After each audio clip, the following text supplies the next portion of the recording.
Hello everyone. तो हम खत्म कर चुके हैं बोरॉन फैमिली, है ना। तो आज हम लोग शुरू करने जा रहे हैं नेक्स्ट हमारा 14th group carbon family. Carbon family में क्या है अपने पास देख लेते हैं।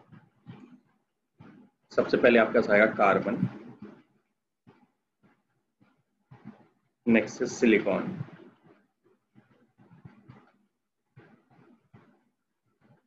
Third is germanium,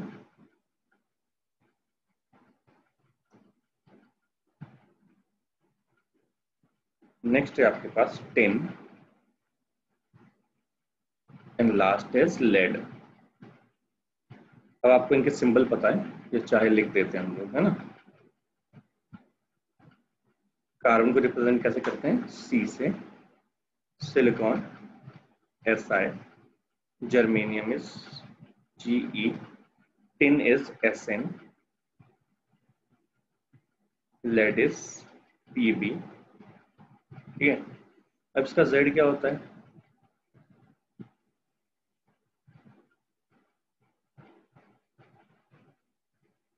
6, 14, 32, this is 50 and this is 82। ठीक है। तो इसका जनरल कॉन्फ़िगरेशन क्या हो जाएगा, पता है अपने को, आप लिखना चाहो तो लिख सकते हो, देख लेते हैं। तो ये है अपने पास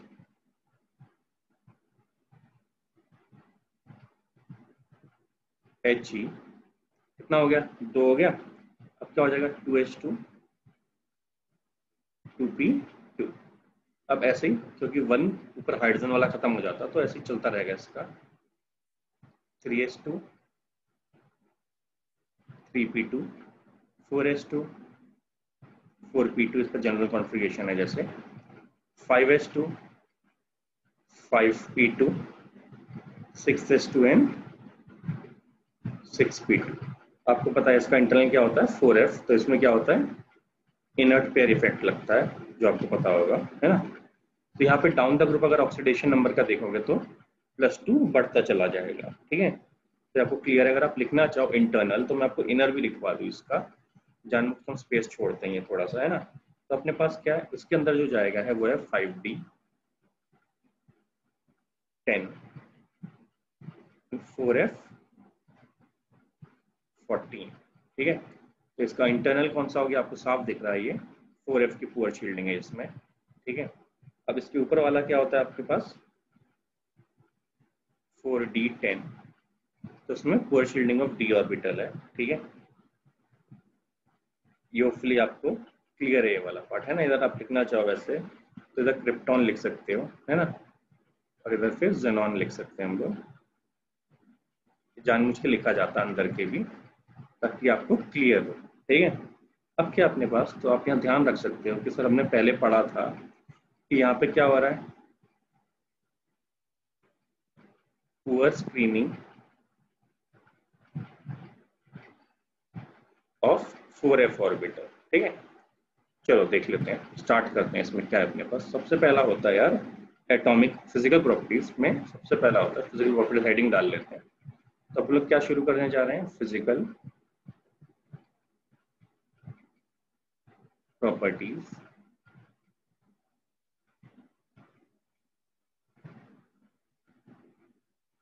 सबसे पहला है इसमें एटॉमिक साइज, है ना। एटॉमिक साइज में क्या है आपके पास, अब देखो आपको पता है डाउन द ग्रुप क्या होता है, नेक्स्ट शेल ऐड होता है तो साइज बढ़ता है, तो आप लिख सकते हो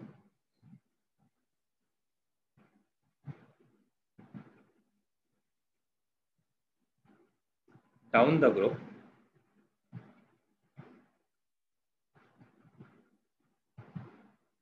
साइज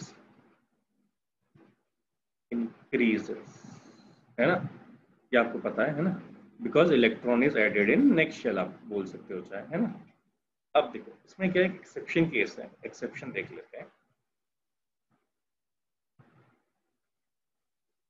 एक्सेप्शन क्या होता है, अगर आप ध्यान दो तो एटॉमिक साइज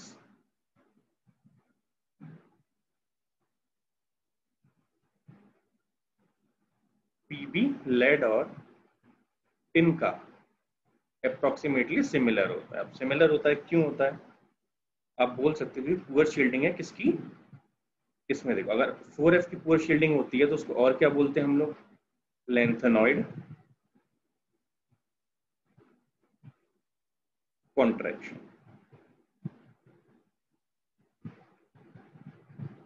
है ना। इसमें आप बोल सकते हो due to poor shielding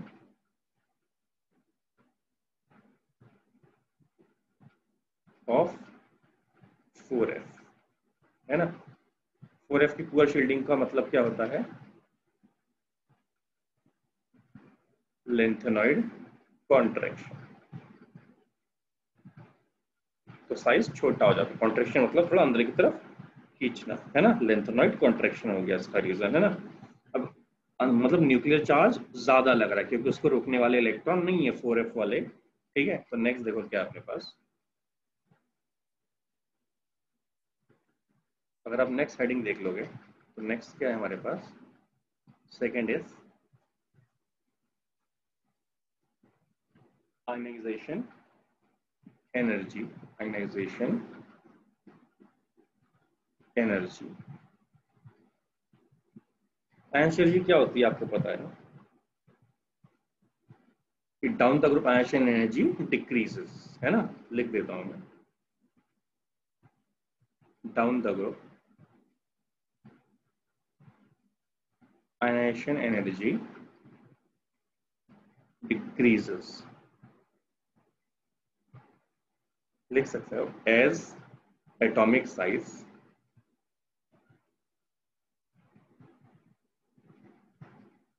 increases, है ना। बट इसमें भी क्या है, सेम चीज, एक एक्सेप्शन है कि अगर लेंथेनॉइड कॉन्ट्रैक्शन की वजह से क्या हो जाता है यार,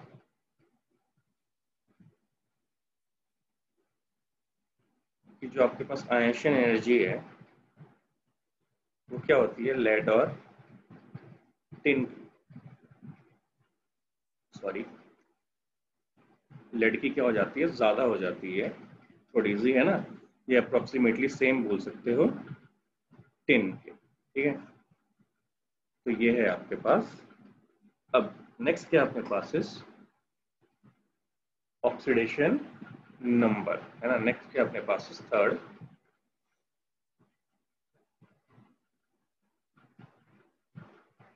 ऑक्सीडेशन नंबर, है ना। ऑक्सीडेशन नंबर क्या होता है आपके पास? डाउन द ग्रुप आपको पता है, down the group stability of +2 oxidation state increases. ऐसा क्यों? क्योंकि आपने ऑलरेडी पढ़ा हुआ है due to inert pair effect. Inert pair effect क्यों अराइज होता है? ड्यू टू लेंथेनॉइड कॉन्ट्रैक्शन, है ना। लेंथेनॉइड कॉन्ट्रैक्शन क्यों अराइज होता है? Due to poor screening of 4F, है ना। सबको क्लियर है ये वाला पार्ट। अब देखो ऊपर वाले का क्या होता है? +2, नीचे क्या होता है? +4, है ना। The down the stability of +2 increases, है ना। एन बोल सकते हो, +4 डिक्रीजेस, इस टाइप का लिख सकता हूं मैं, ठीक है। तो देखो क्या होगा अपने पास, तो आप लोग लिख सकते हैं कि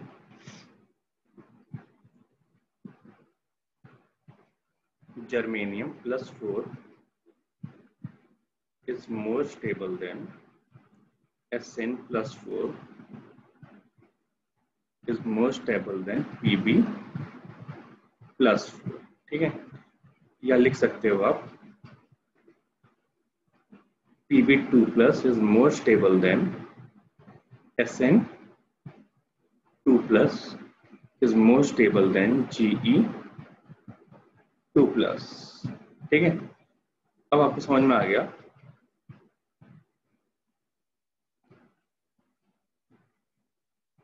रिलेटिव स्टेबिलिटी ऑफ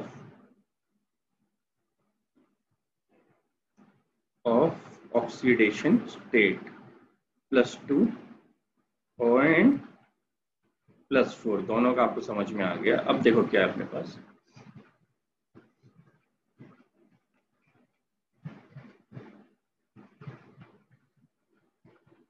अब आप अगर बोलने को बोल सकते हो कि सर अपने पास क्या है इसमें कि जर्मेनियम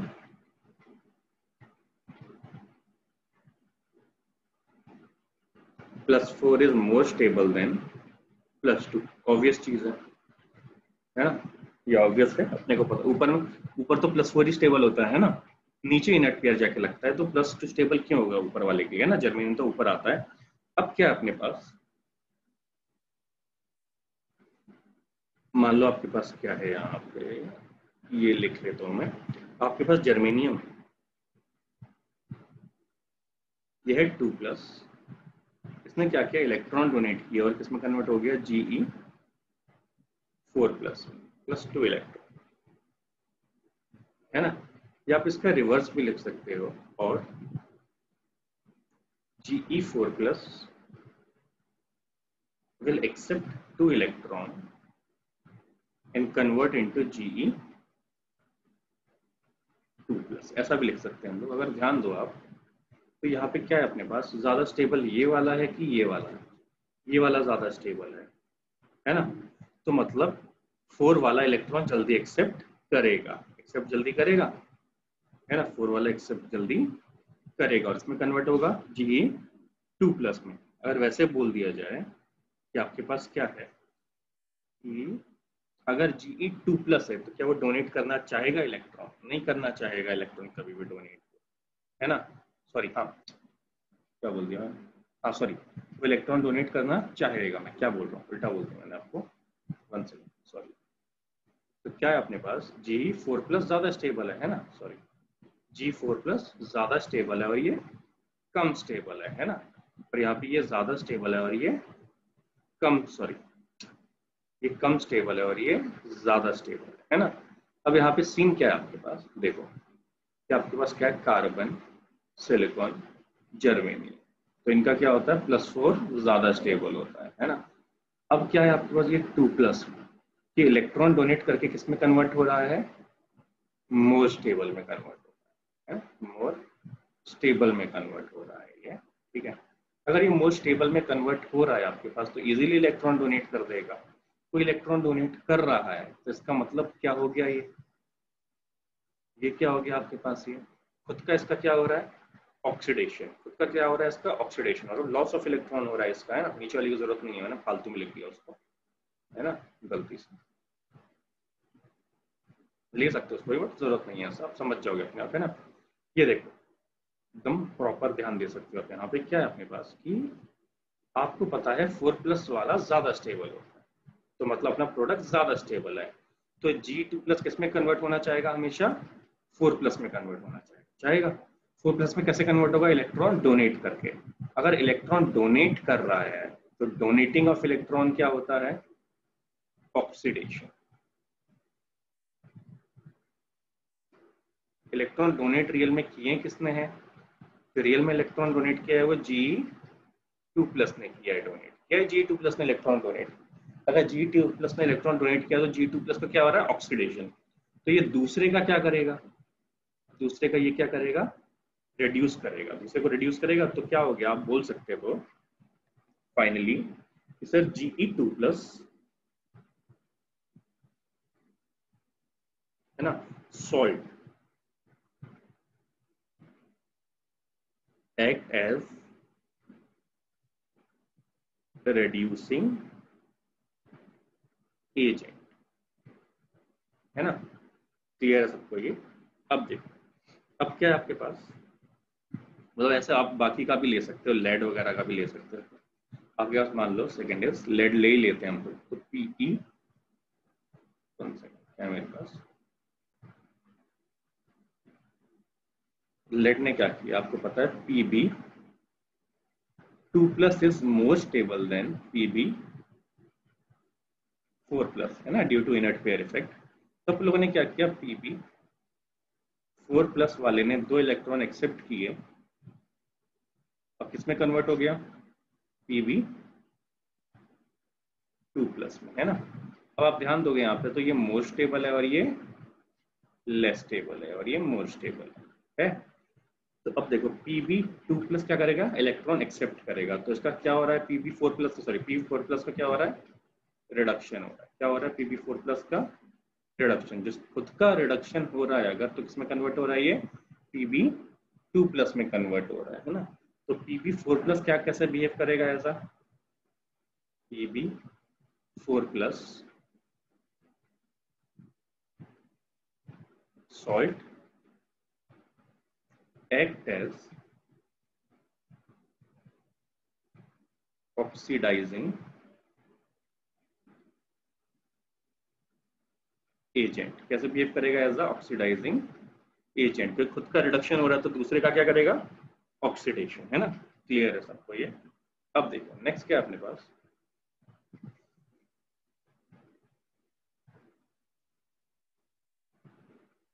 अब देखो एलोट्रॉप्स ऑफ कार्बन है हमारे पास, देख लेते हैं।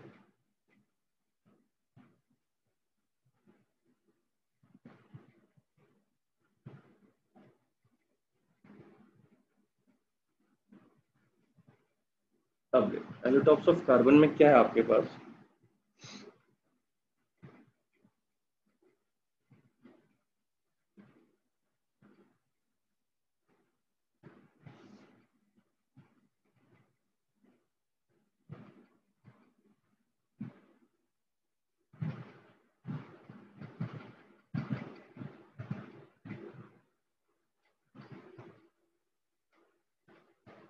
देखो पहला क्या आपके पास, क्रिस्टलाइन,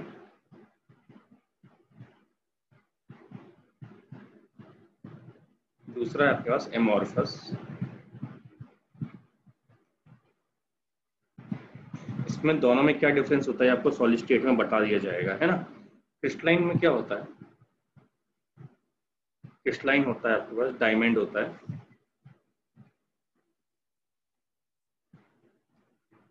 ग्रेफाइट होता है, बकमिस्टर फ्लोरीन होता है,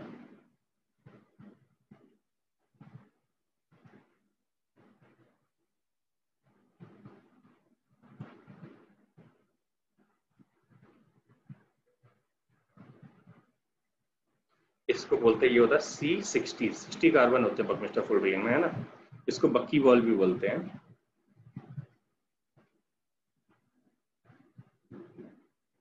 अब देखो एमोर्फस में क्या होता है, कोल,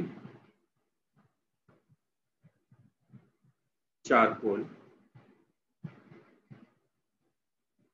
और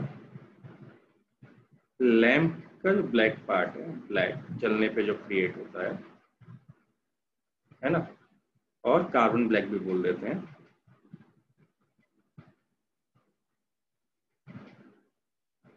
ठीक है, सबको क्लियर है।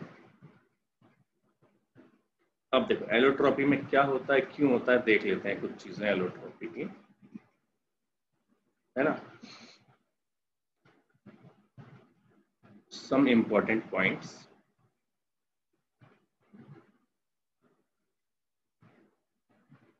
अब क्या है आपके पास, डायमंड में जो हाइब्रिडाइजेशन होता है वो होता है sp3। ठीक है, आप बोल सकते हैं इसमें इन विच large number of tetrahedral units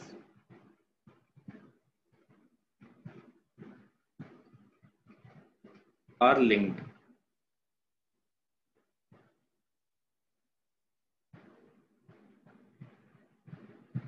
together forming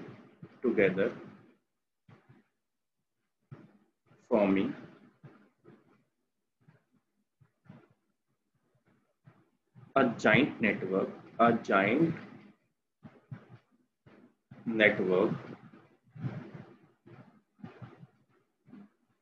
ठीक है, due to which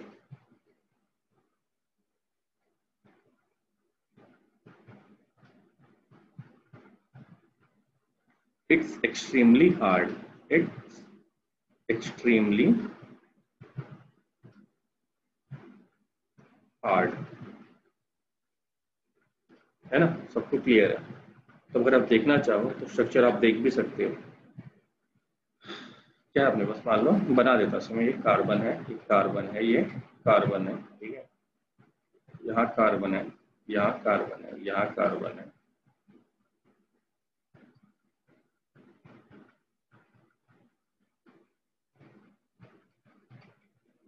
देख लेते हैं।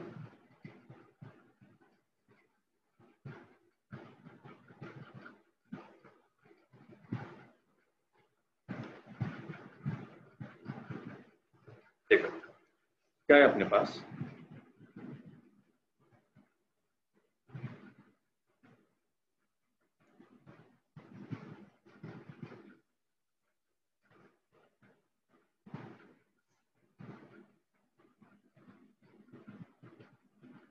छोड़ो, नेक्स्ट पेज पे बना लेते हैं सही से, स्पेस कम हो रहा है यहाँ पे, है ना।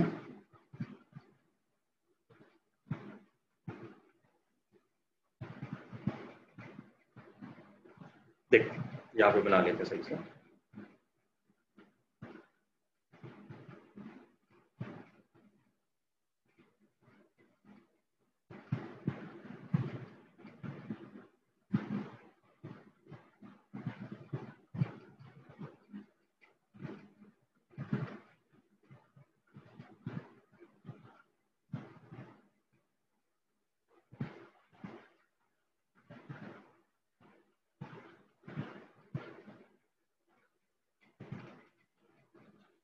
तो क्या है अपने पास यहाँ पे, देखो अब यहाँ पे वैसे ले सकते हो इसको डॉटेड टाइप का,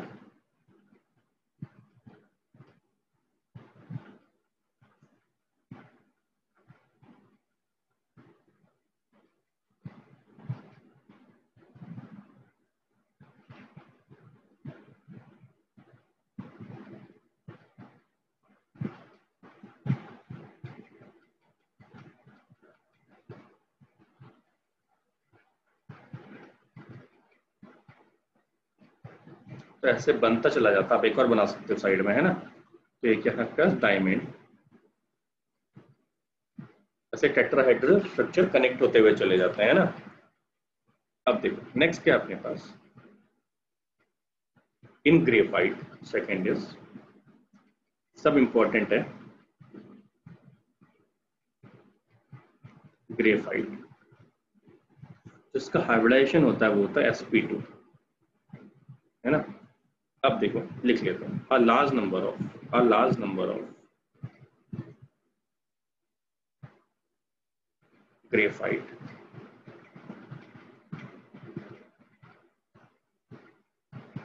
sheets are pulled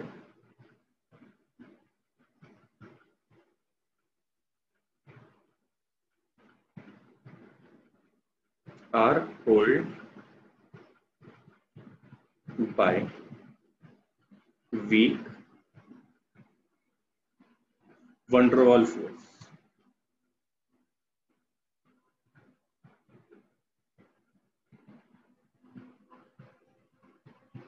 ठीक है, of attraction.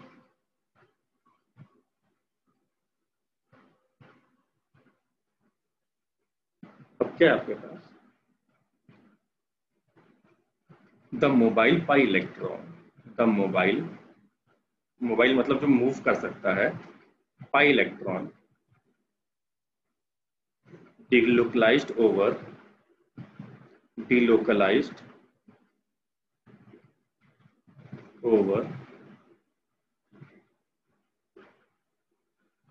the hexagonal sheet, over the hexagonal sheet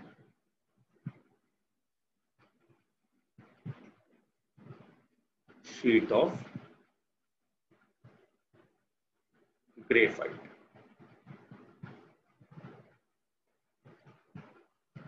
ठीक है, due to which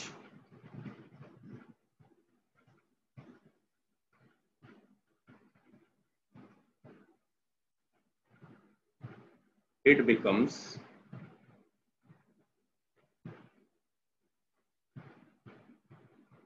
good conductor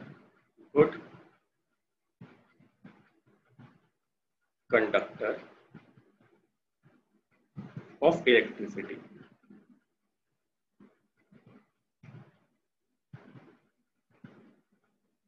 है ना, सबको क्लियर है ये।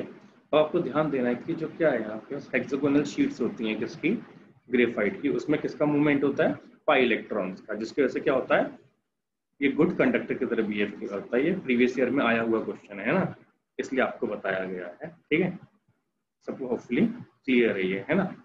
अब देखो आपके पास क्या है, नेक्स्ट आपके पास लैंप ब्लैंक, ब्लैक लैंप मतलब जो लैंप से ब्लैक पार्ट इकट्ठा होता है उसका क्या है सीन, या उसको आप बोल सकते हो कार्बन ब्लैक भी बोल सकते हो। नेक्स्ट लिख लेते हैं कार्बन ब्लैक, कार्बन ब्लैक, इसको आप और क्या बोल सकते थे, लैंप ब्लैक, है ना। अब देखो क्या इसमें आपके पास कि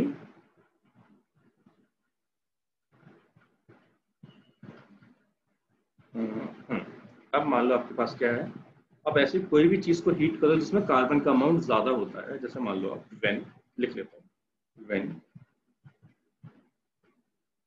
kerosene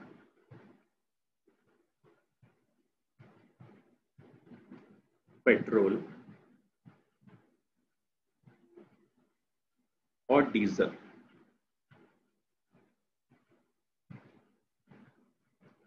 which have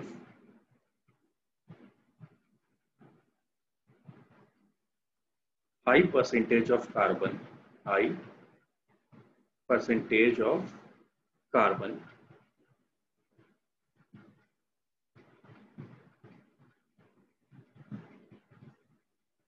in them is heated, in them is heated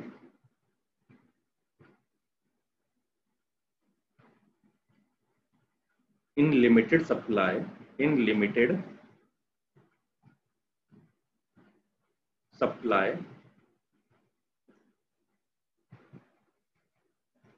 of air। ठीक है, then they produce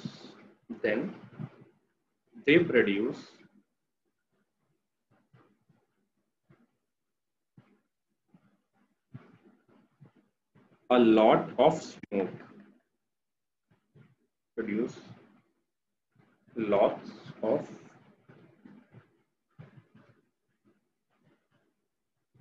smoke। ठीक है, which is collected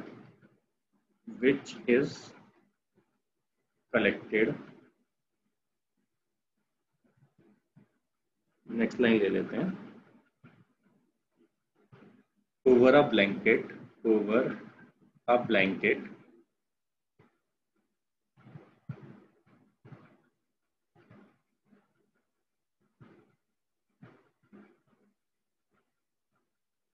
and extracted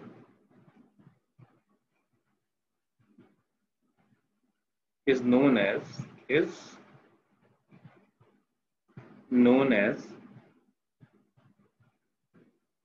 lamp black. ठीक है, अब इसका यूज क्या होता है,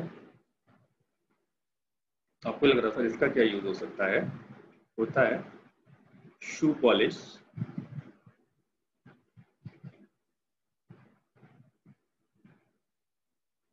ठीक है। सेकेंड है आपके पास